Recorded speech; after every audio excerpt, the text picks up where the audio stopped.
খালেদা জিয়ার শারীরিক অবস্থার খবর জানাতে এভার কেয়ার হাসপাতাল থেকে যুক্ত হচ্ছেন সুলতান মাহমুদ আরিফ। আরিফ, সারাদিন ব্যাপী আর বিভিন্ন রাজনৈতিক দলের নেতাকর্মীরা গিয়েছে, পরিবারের কোন সদস্যরা তার পাশে আছে আর কি আপডেট আছে আপনার কাছে? নতুন এবং ফিরে আসা গ্রাহকদের জন্য নগদে চলছে ক্যাশব্যাক সহ প্রতিদিন হাজারো উপহার জেতার সুযোগ। হবে আশা আর ফেরা, সারপ্রাইজ সেরা। পরিবারের কোনো সদস্যরা বলতে শুরু থেকেই যে খালেদা জিয়ার ছোট ছেলে কোকো, তার ওয়াইফ, সেই কোকোর ওয়াইফ কিন্তু শর্মিলা চৌধুরী, তিনি সেই খালেদা জিয়া অসুস্থ হওয়ার পর থেকে তার সাথে ছিলেন।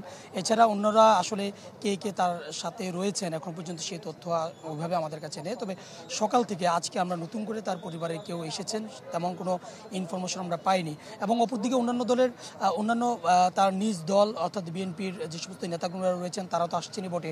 এছাড়া অন্যান্য রাজনৈতিক দলের নেতাকর্মীরাও কিন্তু তাকে দেখার জন্য এসেছেন। এবং যেহেতু তার শারীরিক অবস্থার সবশেষ পরিস্থিতি নিয়ে এখন পর্যন্ত এভার কেয়ার হসপিটালে কোনো ডাক্তাররা আনুষ্ঠানিকভাবে আমাদেরকে কিছু জানায়নি। এবং তার মেডিকেল যে টিম রয়েছে, অর্থাৎ খালেদা জিয়ার চিকিৎসার জন্য দেশি বিদেশি যে মেডিকেল টিম গঠন করা হয়েছে, সেখান থেকেও কোনো তথ্য এখন পর্যন্ত আনুষ্ঠানিকভাবে দেওয়া হয়নি। তবে যে সমস্ত রাজনৈতিক নেতারা তাকে দেখার জন্য গিয়েছেন এবং খালেদা জিয়ার শারীরিক অবস্থা পর্যবেক্ষণ করেছেন, তারা জানিয়েছেন যে এখন পর্যন্ত যে গতকাল রাত থেকে যে তথ্যটি দেওয়া হয়েছে যে তিনি সংকটাপন্ন অবস্থা রয়েছেন সেটি রয়েছে, অর্থাৎ অবস্থার উন্নতি অবনতি কোনো কিছু হয়নি। এবং সবশেষ মাহমুদুর রহমান মান্না বলেছেন যে তাকে বিদেশে নেওয়ার যে প্রস্তুতি সেটি কিন্তু নেওয়া হয়েছে, তবে তার শারীরিক অবস্থা এতটাই নাজুক যে তাকে বিদেশে নেওয়ার মতো পরিস্থিতিও নেই।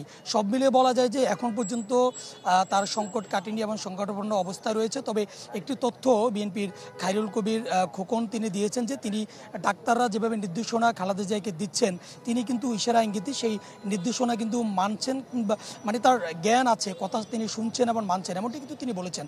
তবে এখন পর্যন্ত বলা যায় যে যেহেতু ডাক্তারদের পক্ষ থেকে কোনো ব্রিফ করা হয়নি এবং তার পরিস্থিতি যে অবনতি বা উন্নতি কোনো তথ্য এখন পর্যন্ত দেওয়া হয়নি, আশা করা যায় যে ডাক্তাররা যদি আনুষ্ঠানিকভাবে কোনো ব্রিফ করে তাহলে তার সবশেষ তথ্য তিনি কোন পরিস্থিতি আছেন সেটি জানা যাবে। তবে দলের পক্ষ থেকে দোয়া চেয়েছেন। সুস্মিতা। আরিফ, আপনাকে ধন্যবাদ। রাজধানীর এভার কেয়ার হাসপাতাল থেকে সুলতান মাহমুদ আরিফ বেগম খালেদা জিয়ার শারীরিক অবস্থার সবশেষ আপডেট জানাচ্ছিলেন।